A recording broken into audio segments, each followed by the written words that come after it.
We are a community, both in person and virtually, of truth seekers. We are all naturally curious about the world and our place in it, and how we can best live our shared reality. Sorry, that was a B. In this community, we actively ask each other and our God questions, and we're always learning about how to listen for the answers, discerning how we might follow a path many have traveled before. Over the next few weeks, we are seeking to understand some foundational questions about our faith, about living in harmony and love, and in compassion. We continue this week with our Living the Questions series. If you have any questions, you can send them to me. We'll do our best to answer them. This week, Meg's asked about heaven. Hello, beautiful people. It's Reverend Beth Walker here. I am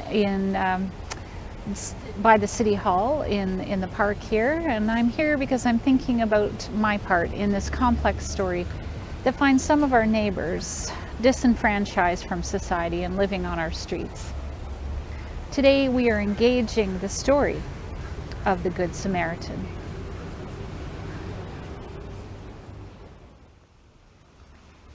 Some days when I walk down the streets of Victoria, I wonder how to help those who have found themselves living in our streets. I feel confused and confounded, and I don't know how to help. Often folks will ask for money, a donation for food, they say, but when they do, most of all, I feel judgment. I wonder how folks will use the money, and I can't help it. I've seen many things. I've heard stories about drug overdoses happening right now, the next great pandemic that we're facing. And I don't know what to do and what resources to share. I want to help, but I'm not sure what to do. Often I feel paralyzed. And I wonder, have you ever felt this way?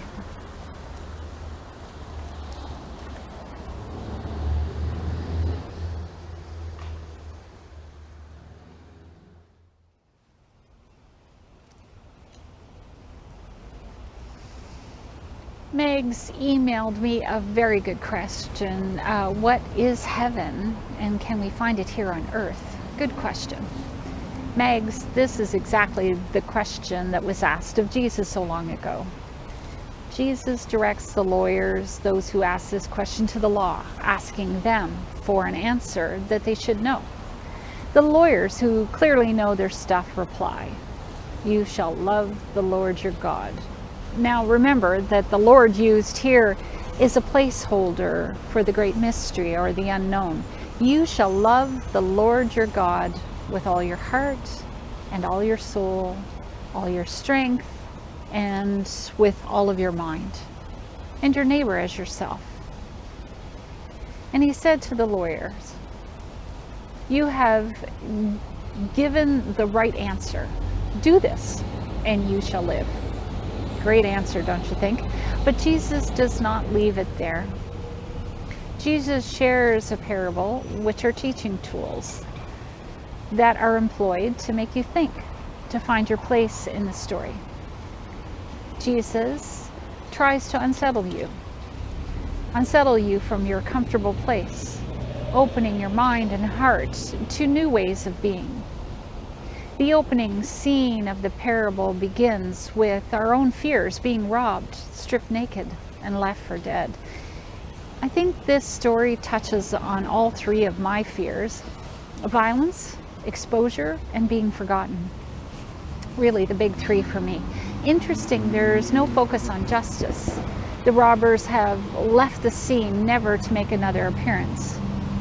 Next scene, Jesus proposes two folks who should have the capacity to help a poor person by law, to love your neighbor, and they do not. Fascinating to me that if you dive into the laws that have been created at this time, layer upon layer upon layer, well, you could come to some kind of understanding of why the priest and the Levite would stay away. The executive summary is this: the person is naked, bleeding, and discarded, an outcast. Personally, I would have loved to have been in the crowd, as Jesus said, and here comes the priest.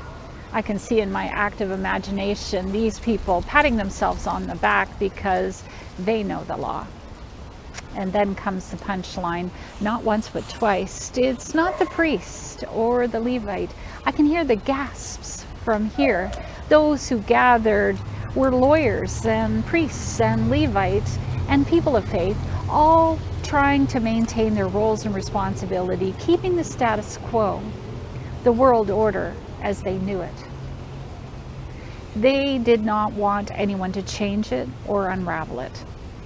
Like most of us, we want to know that we are safe, secure, knowing what's coming next. Like us, we are in a comfortable place. We stay stuck instead of remaining curious to new possibilities about how to live in relationship. In our story, the most unsuspecting person, the most unlikely candidate, the Samaritan, is the one who comes to help the victim this day. This story is meant to disturb us, not to comfort us. In the time that this story was shared, the Samaritans had split away from the temple and their ways, and yet it is the Samaritan who becomes a helper, bandaging this person's wounds, picking up this bruised and broken body, taking this person to a hotel and providing money for his care. The Samaritan does not bring him home or adopt him into the family. He does what he can. He passes the victim to an innkeeper so that he can be cared for.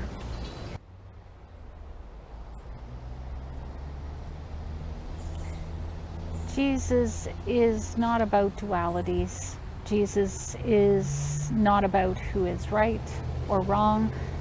This is not about rules and regulations when you find someone who is hurt.